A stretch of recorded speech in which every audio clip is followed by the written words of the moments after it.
गुप्त धन। कहानी मुंशी प्रेमचंद।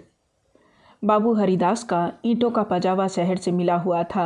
आसपास के देहातों से सैकड़ों स्त्री पुरुष लड़के नित्य आते और पजावे से ईंट सिर पर उठाकर ऊपर कतारों से सजाते। एक आदमी पजावे के पास एक टोकरी में कोड़ियाँ लिए बैठा रहता था। मजदूरों को ईंटों की संख्या के हिसाब से कोड़ियाँ बांटता। ईंटें जितनी ही ज़्यादा होती उतनी ही ज़्यादा कोड़ियाँ मिलती। इस लोभ में बहुत से मजदूर बूते के बाहर काम करते। वृद्धों और बालकों को ईंटों के बोझ से अकड़े हुए देखना बहुत करुणाजनक दृश्य था। कभी कभी बाबू हरिदास स्वयं आकर कोड़ी वाले के पास बैठ जाते और ईंटें लादने को प्रोत्साहित करते। यह दृश्य तब और भी दारुण हो जाता था जब ईंटों की कोई असाधारण आवश्यकता आ पड़ती। उसमें मजूरी दूनी कर दी जाती और मजूर लोग अपनी सामर्थ्य से दूनी ईंटें लेकर चलते। एक एक पग उठाना कठिन हो जाता। उन्हें सिर से पैर तक पसीने में डूबे पजावे की राख चढ़ाए ईंटों की एक पहाड़ सिर पर रखे बोझ से दबे देखकर ऐसा जान पड़ता था मानो लोभ का भूत उन्हें जमीन पर पटक कर उनके सिर पर सवार हो गया है। सबसे कारुण दशा एक छोटे लड़के की थी जो सदैव अपनी अवस्था के लड़कों से दुगनी ईंटें उठाता और सारे दिन अविश्रांत परिश्रम और धैर्य के साथ अपने काम में लगा रहता। उसके मुख पर ऐसी दीनता छाई रहती थी। उसका शरीर इतना कृश और दुर्बल था कि उसे देखकर दया आ जाती थी। और लड़के बनिए की दुकान से गुड़ लाकर खाते। कोई इस सड़क पर जाने वाले एक और हवा गाड़ियों की बाहर देखता और कोई व्यक्तिगत संग्राम में अपनी जिभा और बाहू के जौहर दिखाता। लेकिन इस गरीब लड़के को अपने काम से काम था। उसमें लड़कपन की न चंचलता थी, न शरारत, न खिलाड़ीपन, यहाँ तक कि उसके होठों पर कभी हंसी भी न आती थी। बाबू हरिदास को उसकी दशा पर दया आती। कभी कभी कौड़ी वाले को इशारा करते कि उसे हिसाब से अधिक कोड़ियाँ दे दो। कभी कभी वे उसे कुछ खाने को दे देते। एक दिन उन्होंने उस लड़के को बुलाकर अपने पास बिठाया और उसके समाचार पूछने लगे। ज्ञात हुआ कि उसका घर पास ही के गांव में है। घर में एक वृद्ध माता के सिवा कोई नहीं है और वह वृद्धा भी किसी पुराने रोग से ग्रस्त रहती है। घर का सारा भार इसी लड़के के सिर था। कोई उसे रोटियां बनाकर देने वाला भी न था। शाम को जाता तो अपने हाथों से रोटियां बनाता और अपनी माँ को खिलाता था। जाति का ठाकुर था। किसी समय उसका कुल धन धान्य संपन्न था। लेन देन होता था और शक्कर का कारखाना चलता था। कुछ जमीन भी थी, किंतु भाइयों की स्पर्धा और विद्वेष ने उसे इतनी हीनावस्था को पहुंचा दिया कि अब रोटियों के लाले थे। लड़के का नाम मगन सिंह था। हरिदास ने पूछा, गांव वाले तुम्हारी कुछ मदद नहीं करते? मगन, वाह, उनका अवश्य चले तो मुझे मार डाले। सब समझते हैं कि मेरे घर में रुपए गड़े हैं। हरिदास ने उत्सुकता से पूछा, पुराना घराना है, कुछ न कुछ तो होगा ही। तुम्हारी माँ ने इस विषय में तुमसे कुछ नहीं कहा? मगन, बाबूजी नहीं, एक पैसा भी नहीं। रुपए होते तो अम्मा इतनी तकलीफ़ क्यों उठाती? बाबू हरिदास मगन सिंह से इतने प्रसन्न हुए कि इन मजदूरों की श्रेणी से उठाकर अपने इन नौकरों में रख लिया। उसे कोड़ियाँ बांटने का काम दिया और पजावे में मुंशी जी को ताकीद कर दी कि इसे कुछ पढ़ना लिखना सिखाइए। अनाथ के भाग्य जाग उठे। मगन सिंह बड़ा कर्तव्यशील और चतुर लड़का था। उसे कभी देर न होती, कभी नागा न होता। थोड़े ही दिनों में उसने बाबू साहब का विश्वास प्राप्त कर लिया। लिखने पढ़ने में भी कुशल हो गया। बरसात के दिन थे। पजावे में पानी भरा हुआ था। कारोबार बंद था।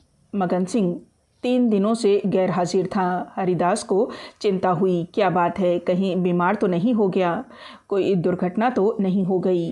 कई आदमियों से पूछताछ की पर कुछ पता न चला। चौथे दिन पूछते पूछते मगन सिंह के घर पहुँचे। घर क्या था, पुरानी समृद्धि का ध्वंसावशेष मात्र था। उनकी आवाज़ सुनते ही मगन सिंह बाहर निकल आया। हरिदास ने पूछा, कई दिन से आए क्यों नहीं? माता का क्या हाल है? मगन सिंह ने अवरुद्ध कंठ से उत्तर दिया, अम्मा आजकल बहुत बीमार है, कहती है अब न बचूंगी। कई बार आपको बुलाने के लिए मुझसे कह चुकी है, पर मैं संकोच के मारे आपके पास न आता था। अब आप सौभाग्य से आ गए हैं तो जरा चल कर उसे देख लीजिए, उसकी लालसा भी पूरी हो जाए। हरिदास भीतर गए। सारा घर भौतिक निस्सारता का परिचायक था। सुर्खी कंकड़ ईंटों के ढेर चारों ओर पड़े हुए थे। विनाश का प्रत्यक्ष स्वरूप था। केवल 2 कोठरियां गुजर करने लायक थी। मगन सिंह ने एक कोठरी की ओर उन्हें इशारे से बताया। हरिदास भीतर गए तो देखा कि वृद्धा एक सड़े हुए काठ के टुकड़े पर पड़ी करहा रही है। उनकी आहट पाते ही आंखें खोली और अनुमान से पहचान गई। बोली, आप आ गए, बड़ी दया की।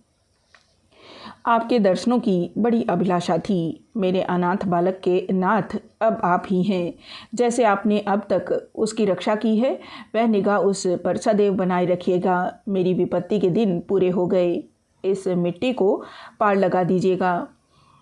एक दिन घर में लक्ष्मी का वास था।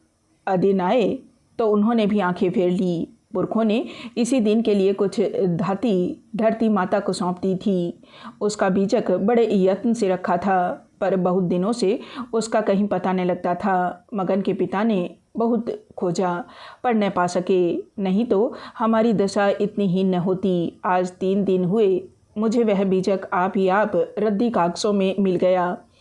तब से उसे छिपा कर रखे हुए हूँ। मगन बाहर है। मेरे सिरहाने जो संदूक रखी है उसी में वह बीजक है। उसमें सब बातें लिखी है। उसी से ठिकाने का भी पता चलेगा।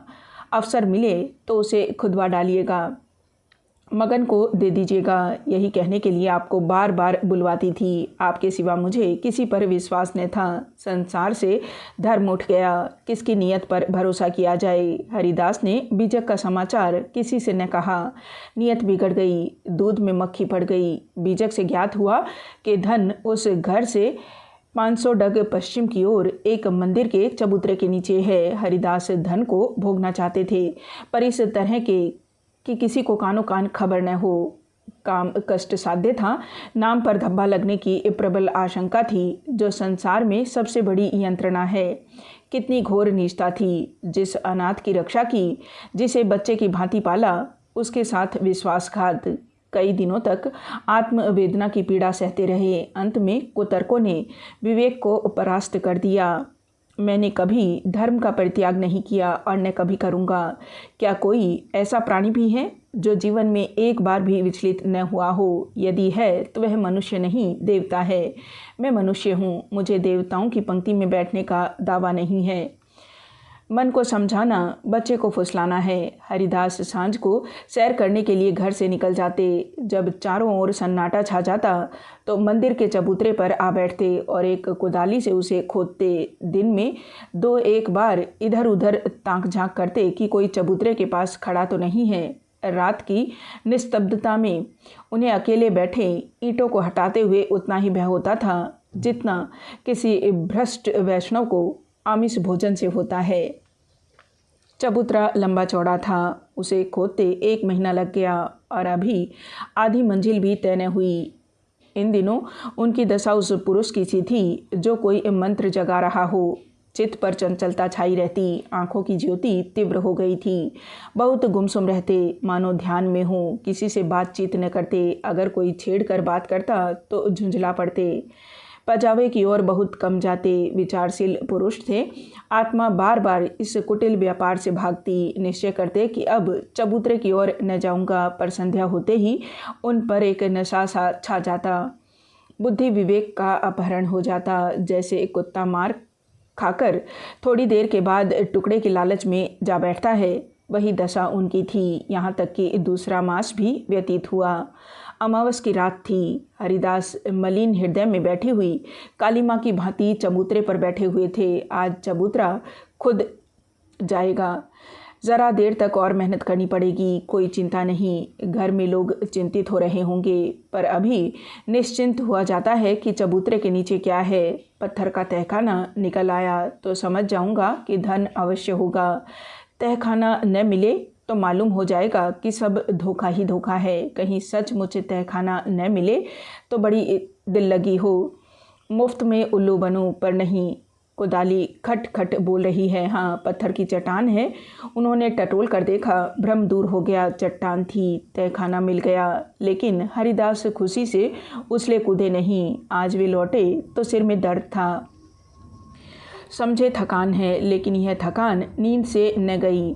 रात को ही उन्हें जोर से बुखार हो गया। 3 दिन तक ज्वर में पड़े रहे।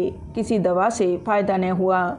इस रुग्णावस्था में हरिदास को बार बार भ्रम होता कि कहीं यह मेरी तृष्णा का दंड तो नहीं है। जी में आता था मगन सिंह को बीजक दे दूं और क्षमा की याचना करूं, पर भंडाफोड़ होने का भय मुंह बंद कर देता था। न जाने ईसा के अनुयायी अपने पादरियों के सम्मुख कैसे अपने जीवन भर के पापों की कथा सुनाया करते थे।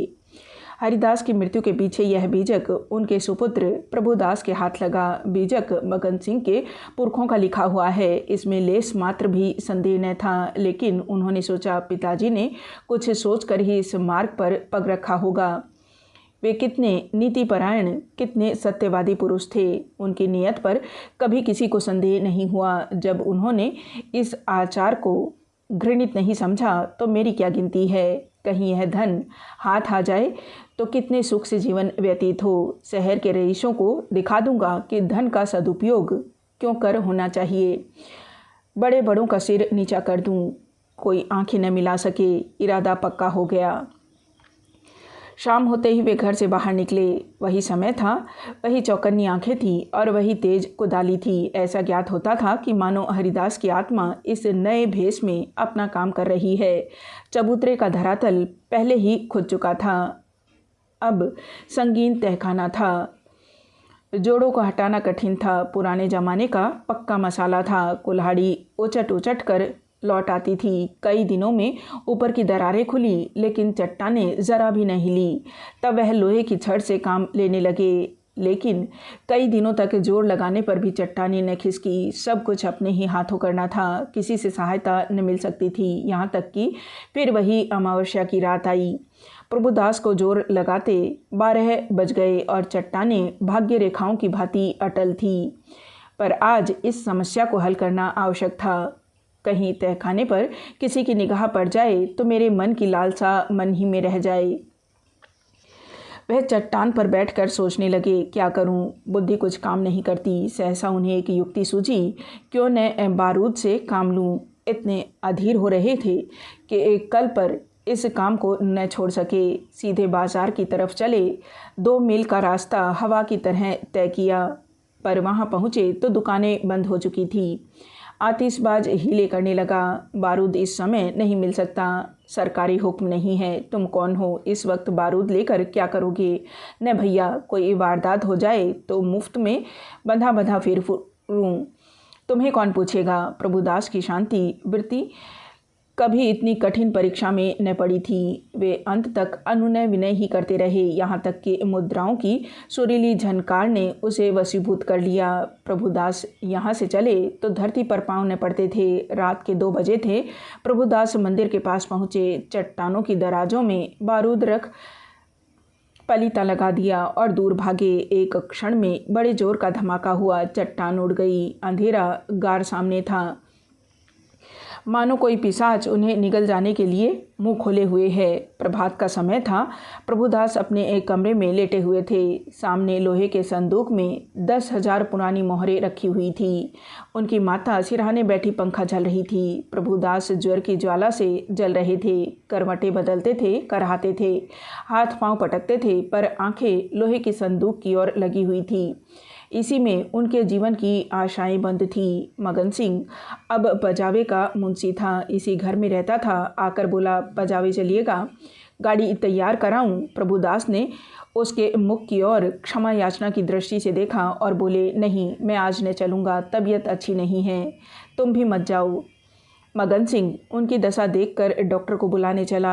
10 बजते बजते प्रभुदास का मुख पीला पड़ गया, आंखें लाल हो गई। माता ने उसकी ओर देखा तो शोक से विहल हो गई। बाबू हरिदास की अंतिम दशा उनकी आंखों में फिर गई। जान पड़ता था यह उसी शोक घटना की पुनरावृत्ति है। यह देवताओं की मनोतियाँ मना रही थी, किंतु प्रभुदास की आंखें उसी लोहे के संदूक की ओर लगी हुई थी जिस पर उन्होंने अपनी आत्मा अर्पण कर दी थी।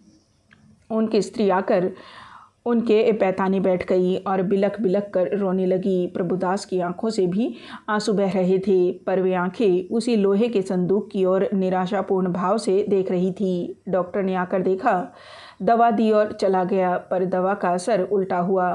प्रभुदास के हाथ पांव सर्द हो गए, मुख निस्तेज हो गया, हृदय की गति मंद पड़ गई, पर आंखें संदूक की ओर से न हटी। मोहल्ले के लोग जमा हो गए। पिता और पुत्र के स्वभाव और चरित्र पर टिप्पणियां होने लगी। दोनों शील और विनय के पुतले थे। किसी को भूल कर भी कड़ी बात न कही। प्रभुदास का संपूर्ण शरीर ठंडा हो गया था। प्राण था तो केवल आंखों में। वे अब भी उसी लोहे के संदूक की ओर सतृष्ण भाव से देख रही थी। घर में कोहराम मचा हुआ था। दोनों महिलाएं पछाड़े खा खा कर गिरती थी। मोहल्ले की स्त्रियां उन्हें समझाती थी।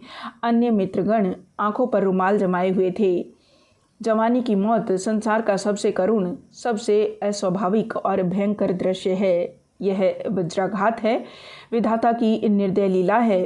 प्रभुदास का सारा शरीर प्राणहीन हो गया था, पर आंखें जीवित थी। वे अब भी उसी इस संदूक की ओर लगी हुई थी। जीवन ने तृष्णा का रूप धारण कर लिया था। सांस निकलती है, पर आस नहीं निकलती। इतने में मगन सिंह आकर खड़ा हो गया। प्रभुदास की निगाह उस पर पड़ी। ऐसा जान पड़ा मानो उनके शरीर में फिर रक्त का संचार हुआ। अंगों में स्फूर्ति के चिन्ह दिखाई दिए। इशारे से अपने मुंह के निकट बुलाया। उसके कान में कुछ कहा। एक बार लोहे की संदूक की ओर इशारा किया और आंखें उलट गई। प्राण निकल गए।